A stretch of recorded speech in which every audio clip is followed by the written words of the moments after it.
Assalamualaikum warahmatullahi wabarakatuh. Yang terhormat Bapak Dosen Ahmad Mansur, SE, MSA, serta teman-teman yang saya banggakan. Pertama-tama, marilah kita panjatkan puja dan puji syukur atas kehadirat Allah Subhanahu wa taala karena pada sampai hari ini kita masih diberikan nikmat umur serta nikmat kesehatan.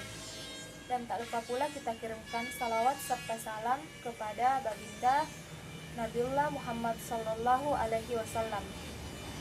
Kami dari kelompok 2 akan memaparkan materi tentang penipuan komputer. Saya Rasnawati sebagai pemateri pertama. Nah, di sini saya akan menyampaikan tentang pengertian penipuan. Sebenarnya apa sih penipuan itu? Saya yakin kata penipuan sudah tidak asing lagi bagi teman-teman karena sudah sering kali kita dengar di kehidupan kita sehari-hari. Nah, penipuan di sini adalah segala sesuatu yang digunakan oleh seseorang untuk memperoleh keuntungan secara tidak adil terhadap orang lain, atau tindakan-tindakan yang dilakukan oleh seseorang yang dapat menguntungkan dirinya sendiri dan dapat merugikan orang lain. Nah, tindakan-tindakan di sini meliputi kebohongan, penyembunyian kebenaran, muslihat, kelicikan, serta tindakan pelanggaran kepercayaan. Adapun proses penipuan yang pertama yaitu pencurian. Pencurian di sini maksudnya mengambil sesuatu yang berharga yang bukan menjadi hak milik kita, baik itu berupa uang tunai, peralatan, persediaan, maupun data-data penting. Dan yang kedua, konversi.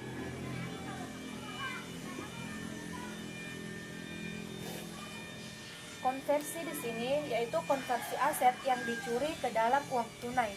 Contohnya yaitu persediaan yang dicuri dan peralatan yang dijual dan dikonversikan menjadi uang tunai. Dan yang terakhir yaitu penyembunyian.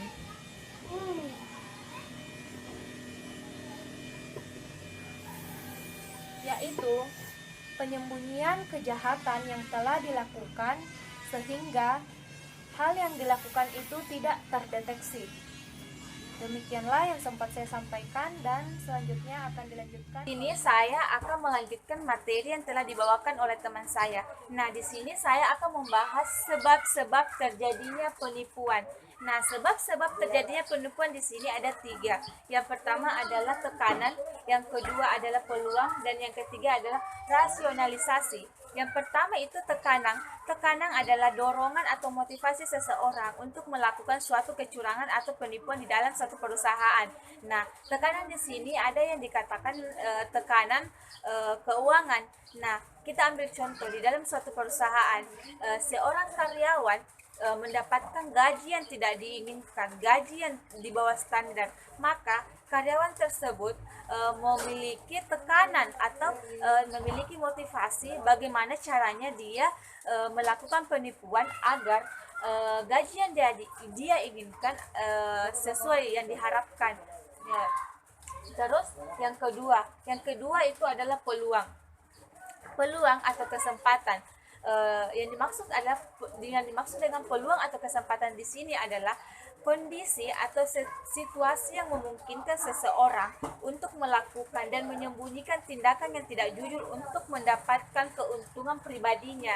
Nah, hal tersebut terjadi ketika kurangnya pengendalian internal di dalam suatu perusahaan tersebut. Misalnya, pelaku dapat memanfaatkan peluang untuk melakukan tindakannya. Nah, contohnya itu misalnya tidak adanya kode etik. Nah, ketika tidak adanya kode etik di dalam suatu perusahaan, maka pelaku dengan gampangnya melakukan suatu kesempatan di dalam suatu perusahaan untuk melakukan penipuan. Nah, yang terakhir itu adalah rasionalisasi. Rasionalisasi di sini adalah alasan. alasan pelaku bagaimana caranya melakukan kecurangannya. Dia akan memanfaatkan berbagai alasan untuk mendapatkan bagaimana caranya dia melakukan penipuan. Nah, misalnya salah satu alasan misalnya dia ingin meminjam uang, atau dia ingin memberikan uang itu untuk fakir miskin, ataukah dia mau membayar hutang. Nah, di sini adalah pelaku akan memanfaatkan situasi tersebut untuk melakukan suatu penipuannya. Nah, eh, itulah yang dapat saya sampaikan. Akan dilanjutkan oleh teman saya. Baik, saya akan Terima kasih. melanjutkan materi yang berjudul penipuan komputer. Pada kesempatan kali ini saya akan menjelaskan siapa yang dapat atau siapa yang melakukan penipuan komputer ini dan mengapa mereka melakukan penipuan komputer. Di sini terdapat 3 kondisi seseorang melakukan penipuan komputer, yaitu tekanan, rasionalisasi, dan kesempatan. Yang pertama saya akan membahas yaitu tekanan. Di sini yang pertama yaitu segitiga tekanan karyawan. Di sini terdapat 3 aspek, yaitu keuangan, gaya hidup, dan emosional.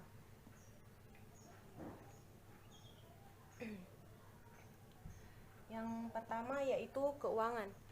Seseorang dapat melakukan penipuan akibat tekanan keuangan karena ia tidak mendapatkan gaji yang tidak sesuai. Dengan itu dia kebutuhan hidupnya tidak tercukupi. Yang kedua yaitu gaya hidup. Misalnya seseorang ini sering melakukan judi. Dengan seseorang ini sering melakukan judi, maka ia membutuhkan banyak uang untuk melakukan judinya setiap dia melakukan judi, sehingga dia memiliki keinginan, dia memiliki tekanan untuk melakukan penipuan komputer ini. Yang ketiga yaitu emosional. Emosional ini misalnya kinerja seseorang ini tidak diakui oleh atasannya di perusahaan, sehingga ia melakukan penipuan komputer ini dan mengubah sesuatu yang tidak baik sehingga dapat diakui oleh atasannya. Kemudian tekanan segitiga tekanan laporan keuangan. Terdapat 3 aspek, yaitu keuangan, karakteristik manajemen, dan kondisi industri. Yang pertama, keuangan. Aspek keuangan. Di sini di dalam laporan keuangan ini, di suatu perusahaan itu misalnya mengalami kerugian. Seseorang ini melakukan penipuan agar kerugian di perusahaannya ini tidak terlihat oleh para investor. Yang kedua, kondisi industri. Misalnya industri perusahaan seseorang ini menurun. Dengan kondisi perusahaannya menurun, kondisi industrinya menurun, perusahaan ini atau seseorang ini akan melakukan penipuan di dalam laporan keuangan, sama seperti tadi, agar tidak terlihat oleh investor. Yang ketiga, karakteristik manajemen. Misalnya prediksi laba yang lebih agresif, standar kinerja, dan metode akuntansi atau program intensif. Yang kedua yaitu segitiga penipuan pada kondisi kesempatan. Di kondisi kesempatan ini, seseorang yang melakukan penipuan itu dengan mengubah, kemudian melakukan dan menyembunyikan semua penipuan-penipuan yang dia lakukan untuk kepentingan pribadinya. Yang kemudian yaitu rasionalisasi. Di dalam alasan yang digunakan para pelaku penipuan untuk membenarkan perilaku ilegal mereka, sehingga dia terdapat beberapa aspek, yaitu sikap, kurangnya integritas personal, dan justifikasi. Kemudian saya akan lanjut ke materi selanjutnya, yaitu mencegah dan mendeteksi penipuan komputer. Dalam mencegah dan mendeteksi penipuan komputer ada beberapa cara yang dapat dilakukan. Yang pertama yaitu menggunakan cara-cara yang benar dalam mempekerjakan dan memecat pegawai.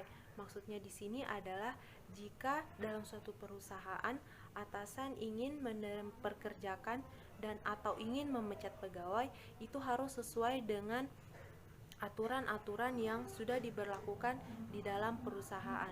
Kemudian yang kedua, mengatur para pegawai yang merasa tidak puas. Di sini antara pegawai dan atasan harus saling terbuka.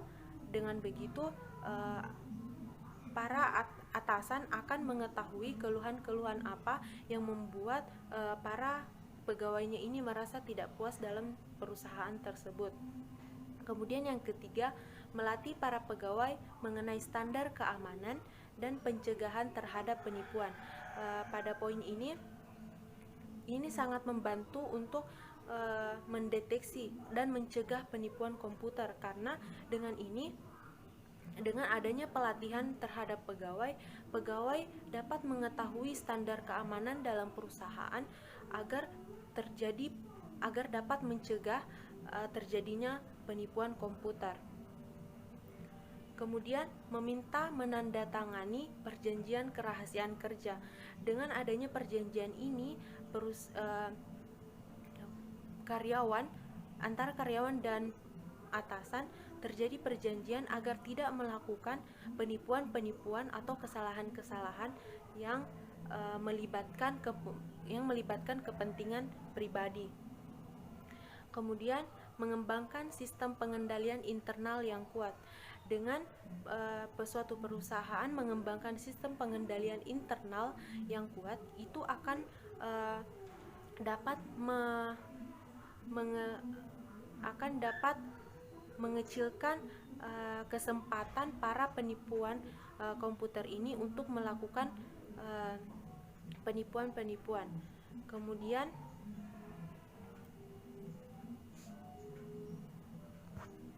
mengendalikan komputer dan laptop.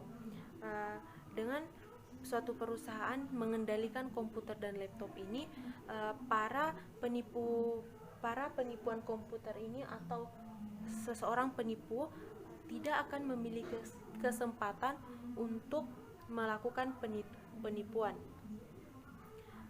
Baiklah, itu tadi materi yang dapat saya sampaikan. Saya serahkan kepada pemateri. Assalamualaikum warahmatullahi wabarakatuh. Perkenalkan, nama saya Nurmiati dari kelas akuntansi B. Pertama-tama, terima kasih atas waktu yang telah diberikan kepada saya.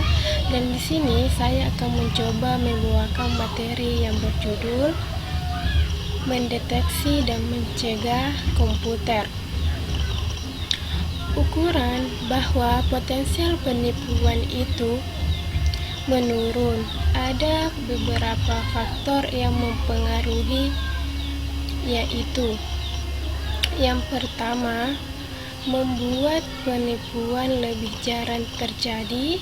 Yang kedua, meningkatkan kesulitan untuk melakukan penipuan. Yang ketiga, memperbaiki metode deteksi. Yang keempat, mengurangi kerugian akibat penipuan.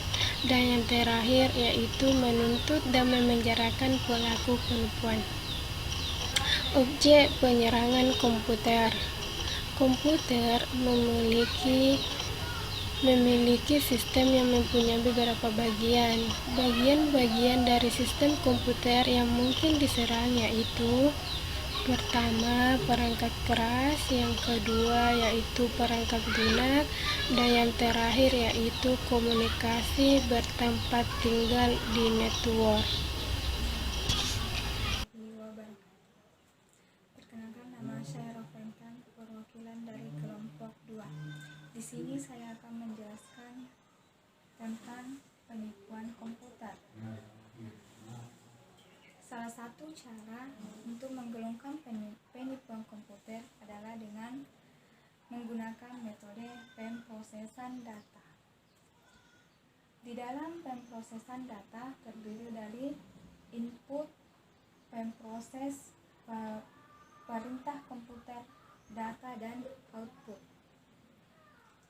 Yang pertama yaitu input. Di dalam penipuan komputer, input adalah salah satu cara yang digunakan untuk melakukan penipuan komputer. Caranya yaitu dengan mengubah input komputer. Yang kedua yaitu pemproses. Di dalam penipuan komputer, pemproses juga dapat dilakukan, yaitu dengan cara melalui penggunaan